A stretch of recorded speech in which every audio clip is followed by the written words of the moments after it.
Instead, I like to think of it this way. You are enough right now to meet the challenges that lay before you in becoming that version of yourself that you have imagined. Let me say that again. You are enough right now to meet the challenges that lay before you in becoming that version of yourself that you have imagined. Now, how about that? So yes, you sitting here right now listening to this are enough. The person that you are, what lights you up, the spirit that you have nurtured, you are enough. You have everything that you need inside you right now in this moment to be and do anything that you want to do. Hey, my name is Stephanie Simmons, and I'm completely obsessed with living in a culture of freedom and helping you maneuver your way through the chaos to the calm.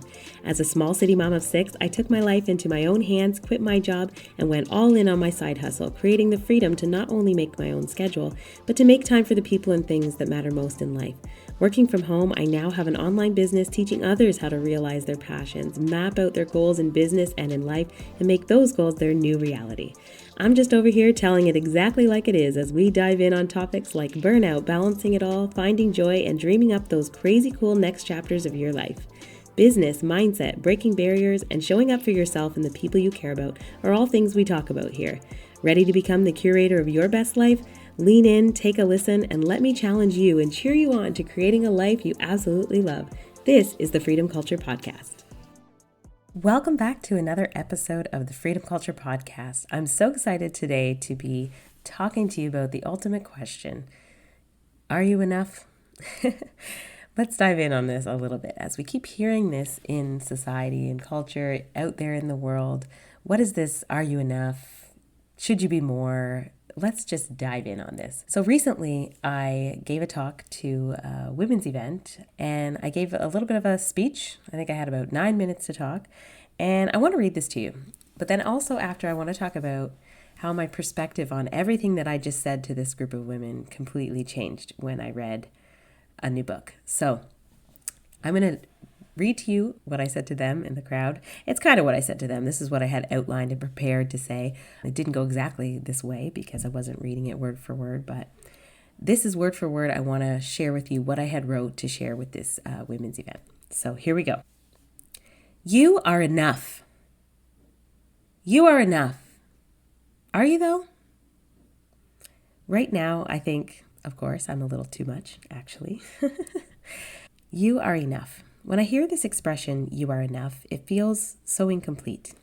Enough for who? Enough for you? Enough for me? Enough for what, right? If you are enough, period, then there's nothing else you need to do or be. Boring. Like, how boring would it be to be enough and to just stop? I think that I may interpret this just a little bit differently. While it's an endearing sentiment, I believe that it has been the cause of a lot of inaction. I'm sure what's meant when this is said is accept yourself as you are. And although I believe that we must do that, I have a really hard time just leaving it at that. You are enough to me means that who you are, what you are, and the fact that you are is enough, of course. But now here's where I take it to the next level. As human beings, we are designed to expand. There is a reason we have been given this amazing spirit and brain and the fascinating capacity to imagine a world beyond our current reality. There's a reason that we can see things not just as they are, but how we can imagine them to be. If we can do all that, it doesn't make sense to me to simply say that what we are is enough. Instead, I like to think of it this way. You are enough right now to meet the challenges that lay before you in becoming that version of yourself that you have imagined. Let me say that again. You are enough right now to meet the challenges that lay before you in becoming that version of yourself that you have imagined. Now, how about that? So yes, you sitting here right now listening to this are enough. The person that you are, what lights you up, the spirit that you have nurtured, you are enough. You have everything that you need inside you right now in this moment to be and do anything that you want to do. And if you're not thinking that's true right now, I want to challenge you, because what you may have just thought is, yeah, okay, but I want to do something that I don't quite know how to do or know how to make happen for myself. I'm not there yet. And if you're feeling that, I understand that feeling very well, but it actually doesn't matter. It wholeheartedly doesn't matter at all that you don't know how to do it. The only thing that is important to note is that you want it. Do you want it? Do you know what it is, what it will feel like, how it will impact your life when you get it, when you achieve it, when you can touch it, whatever it is. When you get really clear on what it is that you're imagining often, what it is that you desire and often think about, maybe even subconsciously, start paying more attention to these ideas instead of brushing them off as impossibilities. You thought of it for yourself for a reason. It came into your realm intentionally, and now it is time to take all that you are and move towards that desire. So now, where does confidence come in? Because that's what we told you I was going to talk about, right? I believe passionately that progress equals confidence. So when we sit with the idea of we are enough, period, the inaction doesn't make us feel like we are enough. It actually makes us feel like we will never be enough because we're not making progress. We are not moving the needle. But what if we believed we are enough and? We are enough and I can and I will expand. I can learn more, I can be more, I can do more. Now, for people who are already doing all the things, you're probably hearing that and thinking, I'm exhausted. I ain't doing nothing more, realistically. And I hear you. I feel that too, that exhaustion from running around, from burnout, from living in a state of overwhelm. That is the true dream killer. Now it's time to start swapping. So swap out the things that are not allowing us to make progress. Trade the mundane for the joy. What is making up my day? How can I start doing things that really light me up so I can make progress in them and ride that momentum all the way until I feel the confidence? As we get clearer on our desires and on what we want to spend our time doing, we start to move towards those ideas. We start to move our time towards learning about them and surrounding ourselves with people that share like-minded ideas about the future, probably like many of you right now. So if progress can bring you confidence, how can I make more progress? What's next for me to do, to be, to learn? And if progress equals confidence, then what does confidence equal? What does confidence equal for you? I know that confidence has given me what I needed to be here right now. If I had no confidence, I really doubt that I would be having this podcast. But I only needed a little of it. I only needed a tiny bit to believe that I could be here and share something with you. See, I'm making progress by doing this right now. I'm working towards something I want. I want to be a great speaker. And this opportunity came to me, and I did state clearly to the universe that I wanted to be a great speaker. It's been something I've been talking about for a while. It's been on my list of things to achieve. So I'm building towards that with every talk that I do. So I've narrowed it down to just one simple word that confidence equals to me. Confidence equals freedom. An increase in confidence can free you from self-doubt. It can bring you clarity on your goals and the direction of your life. Confidence, in my mind, is the key to everything that I'm looking to attain. When I'm feeling confident, I'm sharing that confidence with people in my life. I'm passing it on to my kids and being their cheerleader and letting them know that they can, because they can. I believe in them, and I know that if I do and I keep showing up for them, they will show up for themselves too. Confidence can build better relationships in your life because you know what you want and you're making progress towards that, and you're no longer going to settle for people around you that aren't your cheerleaders. And you start attracting people who are. When all of these improvements start happening because of your increase in progress, followed by your increase in confidence, you start to feel more freedom. You start to feel like you can do anything. New opportunities start to fall at your feet. You become a better, bolder decision maker. You build up a mental toughness that can protect you when things aren't going as planned, and you learn how to transform failure to learning. I'd like to think I project a bit of confidence. Of course, that's not always the case. I'm expanding every day, learning new things and allowing myself to be vulnerable and fail forward.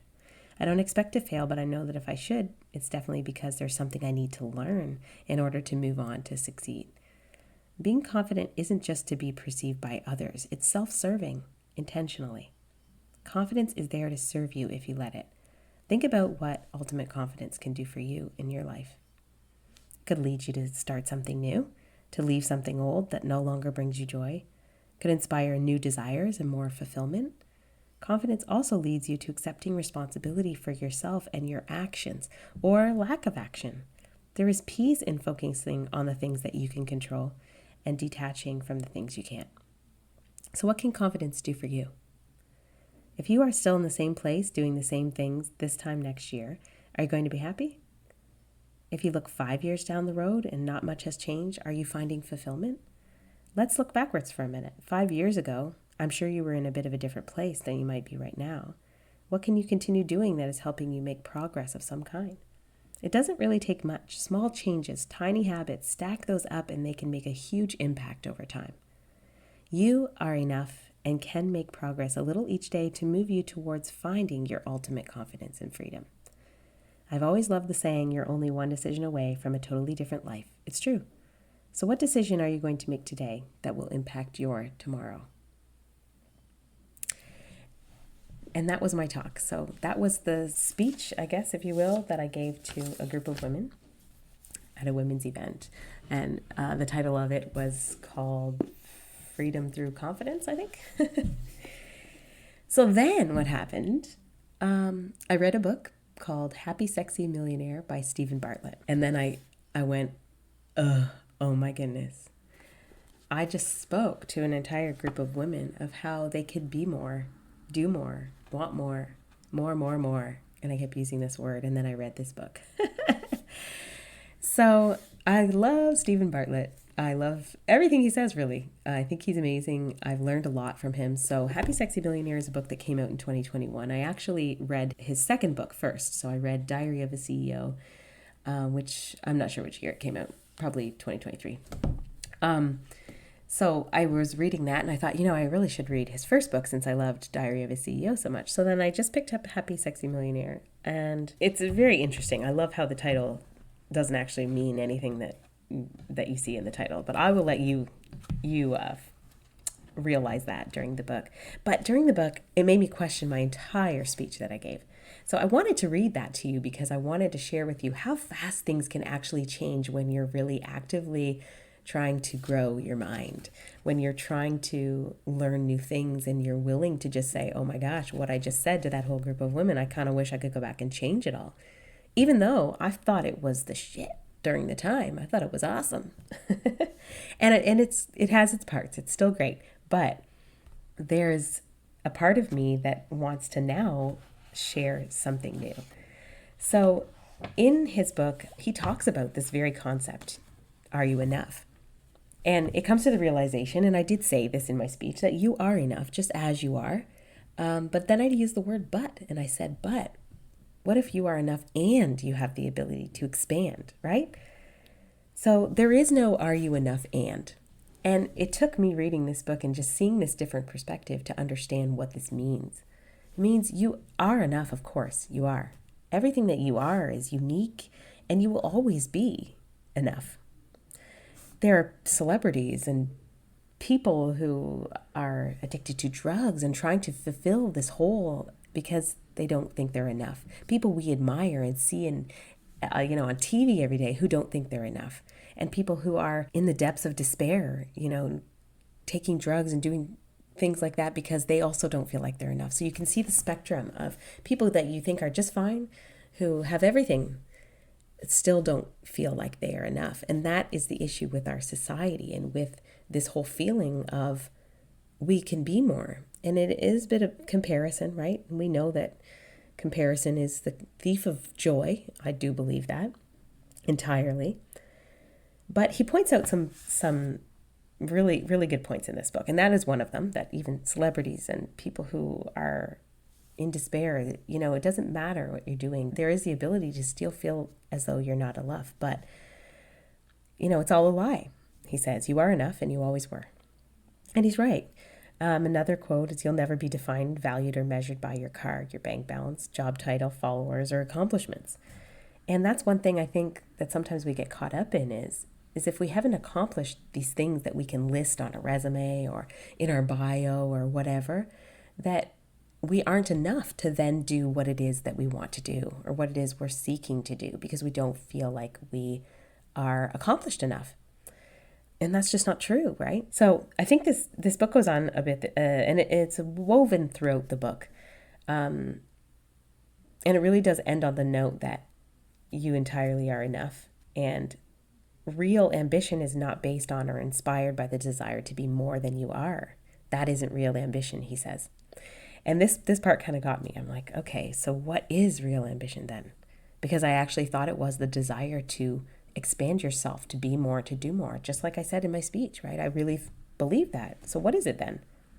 And he just says that real ambition is about you. It doesn't care about likes and followers or comments. It cares about what honestly matters to you. And I do think that that is at the heart of what I am trying to convey. I like that he does explain that you feeling like you're not enough is really just, it's just a false goal of you trying to realize that you are. So the goal in that you're chasing these external things that really are never going to make you feel like you are enough, because the paradox of that is that you are inside and you need to realize that. So I don't know if I explained that super well, but anyway, I really love this book. And there's way more to it. It doesn't just talk about you being enough throughout the whole book or anything like that. So I hope I'm not kind of downplaying it. It talks about so many things. Unexpected truths about fulfillment, love, and success is the tagline. And it's completely that. So I definitely recommend you take a listen. I will include it in the show notes, a link to the book so that you can check it out. But I just wanted to expand on what I had spoke on at this women's event, because I felt like now it felt super unfinished, and I felt like I needed to add to it that I definitely wasn't telling people that what they are isn't enough. I just wanted to point out that we are amazing, unique individuals who are capable of whatever it is that we want. And that was really the message. So being more and doing more, and the word more now kind of has a different meaning to me. And it's not that it's negative, it's that we don't need to do that in order to feel like we're enough. That's the point. We don't need to be more to do more in order to be enough. We already are enough as we are, as who we are, and the what we are, which is all amazing human beings just here doing what we're doing and trying to do it well. So I hope that that is the message that is conveyed after having read all that. And I hope you enjoyed this episode. And I hope you pick up the book. I'd love to hear what you think about it. I think it's great. I actually shared it in my newsletter as well. So if you find me on social media, I definitely want you to hop on my newsletter list. I've been having a lot of fun creating it. It's called Freedom Fridays. So every Friday we release a newsletter.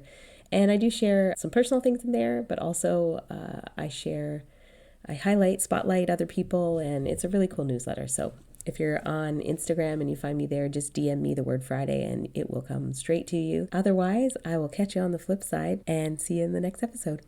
Bye for now. Yes, you just made it to the end of another episode of the Freedom Culture Podcast, and I'm so happy that you did. My goal with each episode is always to offer some type of inspiration for you in your life and business. Thanks for tuning in, and if you found the show helpful or are looking for any of the resources mentioned in this episode, just hop on over to my website at stephsimmons.co and sign up. That way you can get notified when there's new episodes, or you can follow me over on Instagram at stephsimmons.co or at Freedom Culture Podcast. And you will see new episodes posted there as well. Again, thank you so much for joining me, and we'll catch you next time on the Freedom Culture Podcast.